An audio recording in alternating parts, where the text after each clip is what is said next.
Tonight, we're honoured to witness 5 more incredible athletes and icons in their sports to take their place in the New South Wales sporting history as members of the New South Wales Hall of Champions. Welcome to the Hall of Champions, our first inductee for 2023, John Forbes.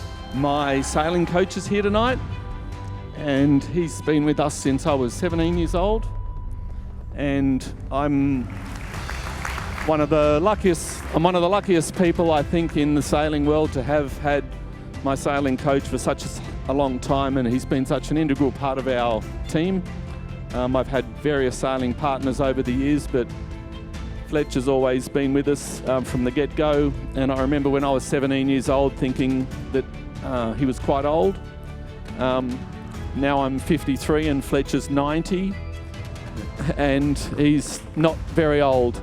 But we're really lucky to have Mike here tonight, and he's over there. Thanks, Fletcher, you're the best. Our next Hall of Champions inductee is Heather Garriock. To pave the way for where women's football is today, certainly brings a tear to my eye, and I'm sure for Julie, who is our very own first, our number one cap, it's just unbelievable. But most importantly, it's brilliant for women's sport here in the country. I love that every single address that I've been a part of since the Women's World Cup talks about the Matildas. It makes my heart so full. Would you please congratulate Matthew Helm. Sometimes as athletes, we're always sort of moving on to that, that next thing. But it took me a really long time to really appreciate what I had done as an athlete, and I really took that moment there to stand there and saw what I did. And sometimes I really reflect back on my time as an athlete with really fond memories, and actually can't believe it myself, the things that I have accomplished in the sport. So it was very, very special there. Our next inductee into the Hall of Champions is Brett Lee. I'll start by firstly thanking my beautiful family for believing in me right from the age of 9 up until I retired when I was about 39 years of age.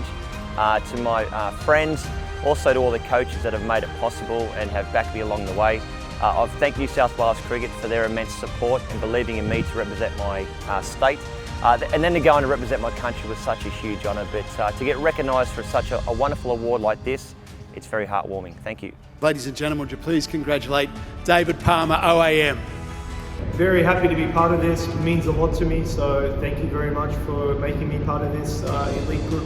Congratulations to the other inductees on the night as well. So I'm happy my mum and dad and my brother could attend tonight, so they were a huge part of my career, supported me a lot, so really happy they could be there and hoping they're having a great night. Please welcome to the stage Hall of Champions legend, Elaine Beachley, AO. I reflect back on the fact that I think every aspect of my life from the moment I was born really did not scream, you're going to become a champion of the world. In actual fact, it screamed everything else. I was a premature baby. I was thrust into a humidity crib for 5 weeks of my life, or 6 weeks of my life, and then fortunately adopted into a beach-loving family with the last name Beachley and became a world champion surfer. But growing up in Manly, the most appropriately named beach in the world, it really taught me to, it made me realise that it wasn't going to be easy. In actual fact, it was going to be hard, and as we heard from John and Heather, and it was, nothing great does come easy, but everything that is great everything that has been my career, my life, my challenges, everything I've overcome has been great, and I'm just extremely grateful that a sport such as surfing has presented me with this moment, standing here on stage and being elevated to legend.